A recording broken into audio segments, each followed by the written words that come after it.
INDIANA, that's Indiana. Ballin' like Reggie Miller, that's Indiana.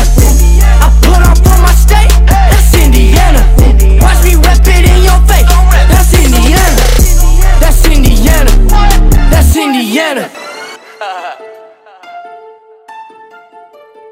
Salut à tous, c'est Chadouillette de Ludovox. Je suis à la Gen Con 2016 et plus précisément sur le stand des Morning Players avec Clément. Coucou Clément. Bonjour Marilyn. Ça va? Ça va très bien, c'est sympa de venir comme ça à 15h30 le dimanche. Oui, il faut savoir que là on est à la toute fin du salon, donc c'est un moment un petit peu plus calme, mais tout le monde est un peu fatigué aussi. Alors vous avez présenté pendant tout le salon plusieurs nouveautés futures Kickstarter, dont Kill the Unicorn, qui apparemment a bien plu aux Américains. Est-ce que c'est les bruits de couloir que j'ai entendu dire? Est-ce que c'est vrai? Ouais, les Américains ont vraiment bien reçu le jeu, que ce soit visuellement et même les mécaniques, donc on est super contents. Alors, ça se joue à combien? À partir de quel âge? Voilà, les grandes caractéristiques du jeu. Donc c'est un 2 à 6 joueurs, c'est un jeu familial et ça se joue à peu près en 30 minutes. D'accord. À partir de quel âge? 10 ans. Et donc c'est un jeu de qui? C'est un jeu d'Arthur Voa qui vient de la région lyonnaise, c'est son premier jeu. Et sinon les illustrations sont faites par Jordi Villaverde qui est un illustrateur espagnol. Ok. Alors quel est le but du jeu? Alors le but du jeu c'est assez simple, c'est de tuer des licornes, donc soit de les noyer dans le lac, ouais, soit de les écraser contre les montagnes.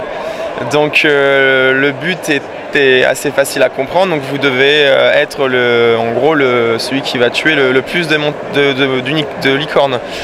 De unicorn. Et donc vous allez devoir choisir parmi plusieurs personnages, donc le chevalier, le wizard, le barde et le chaman.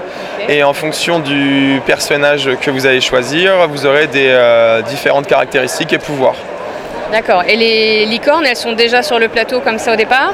Et en fait, on set up le jeu ensemble. Pour gagner un peu de temps, je vous avais préparé le jeu. Ouais. Et on a chacun une grosse tuile et une petite tuile. Et à chaque partie, on va faire un nouveau monde.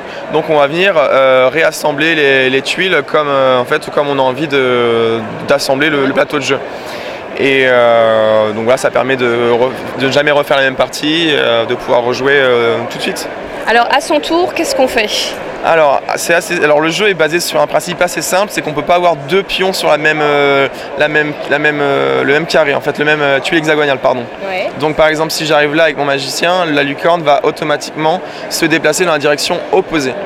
Et donc comment je noie ma licorne? Mais tout simplement en la poussant dans le lac, dans la direction qui va bien. Et contre la montagne, c'est pareil, sauf que c'est différent. Ouais. C'est qu'en fait, il faut que ce soit la licorne qui pousse une autre licorne contre la montagne et qui l'écrase. Et donc par contre, si moi avec mon meeple, je viens et je pousse la licorne et qu'elle est toute seule, la licorne aura le choix d'aller soit à droite, soit à gauche. Et donc c'est vous qui choisissez en fonction de la direction qui vous arrange. Voilà le principe un peu tout bête. Donc c'est super facile à comprendre et à apprendre, sauf qu'on met quand même 2-3 parties avant de comprendre tous les combos qu'on peut faire, parce qu'en fait il y a des portails de téléportation sur le bord. Donc c'est-à-dire qu'en fonction de là où je vais pousser ma licorne, par exemple si je pousse celle-ci, qui va pousser celle-ci hors du plateau, je vais pouvoir réintroduire une licorne ici, et par exemple smasher celle-là écraser celle-là contre la montagne. D'accord, il faut que la couleur corresponde pour que ça... ouais, la couleur de portail corresponde exactement. D'accord. Et donc les licornes ont des différentes valeurs, celles en jaune valent 3 points, celles en rose 1 point et les rouges valent -1. En fait, ce ne sont pas des licornes, ce sont des pigicornes, ce sont des fausses licornes, en fait, des cochons qui qui s'entraînent pour essayer de ressembler à des licornes, mais ceux-là, il ne faut pas les attraper. Et par contre, vous pouvez les faire attraper par vos adversaires, tout simplement en poussant votre adversaire, par exemple, contre un portail jaune, et qui va venir éclater la licorne dans le lac, et là, forcément, ça lui fait -1 à votre adversaire. Ok, et que viennent faire les pouvoirs des personnages là-dedans? Alors très bonne question, en fait on joue avec des cartes pour avancer, on ne choisit pas le nombre d'actions, le nombre de cases qu'on avance comme ça aléatoirement.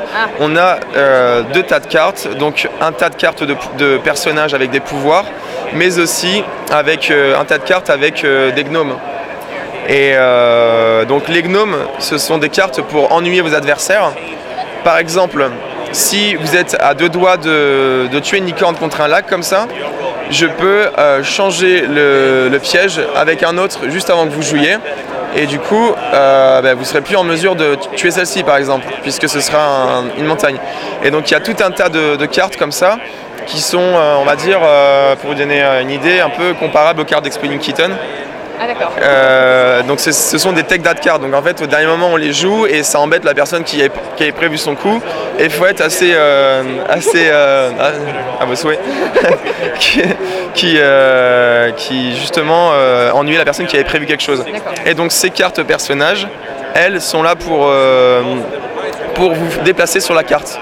Par exemple, si vous êtes le chevalier et que vous jouez une carte chaman, mais forcément vous ne pourrez pas jouer la caractéristique du chaman.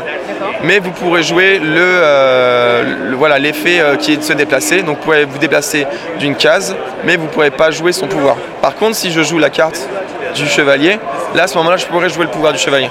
Et en plus mon pouvoir neutre qui est de se déplacer. Donc à son tour, on va piocher une carte parmi ces deux tas. Exactement, une carte sur chaque tas, et on aura toujours le choix de se déplacer et d'ennuyer les autres. Okay. Et le jeu se termine à quel moment ?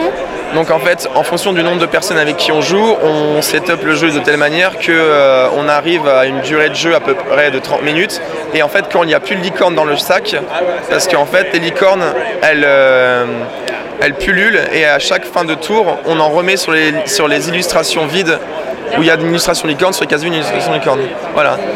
Et donc plus on en tue, plus il y en a, et le jeu s'arrête lorsque le plateau est quasiment rempli de licornes et qu'il n'y en a plus dans le sac. Ok, d'accord. Voilà. Et là c'est un petit récap des pouvoirs. Exactement, ça c'est une aide de jeu en fait pour savoir quand est-ce qu'on joue les cartes gnomes. C'était pour aider les gens à mieux comprendre comment les jouer, etc. Très bien. Et il y a aussi, je crois, à côté de ça, un petit projet de BD. Est-ce que tu peux nous en dire plus ? Exactement. En fait, on s'est aperçu que le thème était que les gens accrochaient beaucoup avec le thème. Ouais. Et on s'est dit que ça ferait plaisir aux gens de fournir une BD à côté qui introduirait un peu les caractéristiques et justement traits d'humeur de tous nos personnages dans une BD. Et donc, on va publier sur nos réseaux sociaux toutes les semaines donc avant la campagne Kickstarter qui sera l'année prochaine, toutes les semaines, une planche de comic strip avec justement des billets d'humeur, des petites blagues, des petits gags en rapport avec la backstory, et ça expliquera aussi des points de règle sous forme, on va dire, ludique, sous cette forme de BD. Et donc voilà. Et la BD sera disponible bien sûr dans le Kickstarter lié au jeu, et c'est quelque chose qui nous a été demandé, qu'on a essayé de faire. Voilà. Donc on retrouve, j'imagine, le même illustrateur sur la BD.